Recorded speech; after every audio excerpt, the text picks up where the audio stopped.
নমস্কার বন্ধুরা, রাধে রাধে। আমি অঞ্জলি গুণ চলে আসলাম রোজকার মতো কৃষ্ণ কথা বলবো।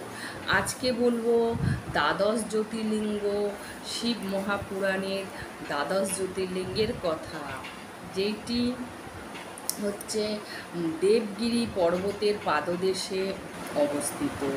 এই পাদদেশের নিচে এক ব্রাহ্মণ এক ব্রাহ্মণী বাস করত। ব্রাহ্মণের নাম সুধর্মা আর ব্রাহ্মণীর নাম সুদেহা। এরা দুজনে বাস করত। বহুদিন তাদের কোনো সন্তানাতি হচ্ছিল না। তখন সুদেহা তার স্বামীকে বলল, ব্রাহ্মণকে বলল যে তুমি আমার বোনকে বিয়ে করো, সন্তান ছাড়া সংসার মানায় না। এই বলার পর ব্রাহ্মণ তো কিছুতেই রাজি হচ্ছিল না। তখন ব্রাহ্মণী তাকে অনেক জোর করার পর সে রাজি হলো। রাজি হওয়ার পর ব্রাহ্মণ ভূষ্মাকে বিয়ে করল। ভূষ্মার প্রতিদিনের নিয়ম ছিল রোজ একটি করে পার্থিব শিবলিঙ্গ বানিয়ে 108টা সেই শিবলিঙ্গের পূজা করে নদীতে বিসর্জন দেয়। এবার বিয়ের পরেও সে তাই করতে লাগলো। করতে করতে তার একটি পুত্র সন্তান হলো।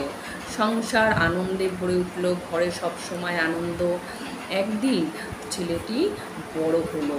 বড় হওয়ার পরে সুদেহা আর ভূষ্মা খুব সুন্দর সুখে সংসার করছিল।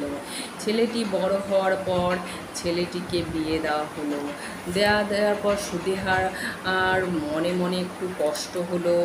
তারপরেও ভূষ্মার ছেলের বউ মনে মনে ভাবলো যে ভূষ্মা তো আমার শাশুড়ি, নিজের সুদেহা তো আমার শাশুড়ি না, তাই সুদেহার সঙ্গে খারাপ ব্যবহার করতে লাগলো। এই দেখে সুদেহা কষ্ট পেয়ে একদিন রাত্রেবেলায় সেই সন্তানকে হত্যা করলো। হত্যা করে যেই নদীতে ভূষ্মা প্রত্যেক দিন শিবলিঙ্গ বিসর্জন করে সেই নদীতে গিয়ে ভাসিয়ে দিল। এবার ঘরে তো কান্নাকাটির রোল পড়ে গেছে। ভূষ্মা তখন রোজকার মতো শিবলিঙ্গ বানিয়ে পূজায় বসেছে। পূজা শেষ পর্যন্ত সে কোনোই কথা বলেনি।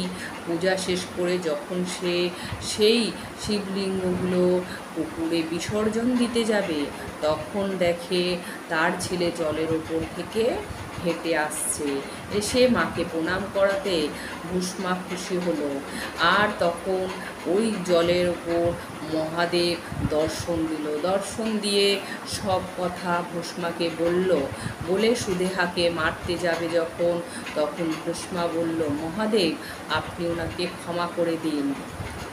মহাদেব খুব সন্তুষ্ট হয়ে বলল, ভূষ্মা আমি তোমার পুজোয় খুবই সন্তুষ্ট হয়েছি, বর চাও, তুমি কি বর চাইবে? ভূষ্মা বলে, আমি চাই আপনি এখানে লোককল্যাণের জন্য প্রতিষ্ঠিত হন। এই বলার পর মহাদেব তথাস্তু হয়ে ওইখানে লিঙ্গরূপে প্রতিষ্ঠিত হয়ে গেল। যেহেতু ভূষ্মার আরাধনায় মহাদেব ওখানে প্রতিষ্ঠিত হয়েছে, তাই জন্য ওখানে ভূষ্মেশ্বর মহাদেব বলা হয়। যারা যারা গেছেন, দেখেছেন, জানেন, যারা যারা জাননি যাবেন।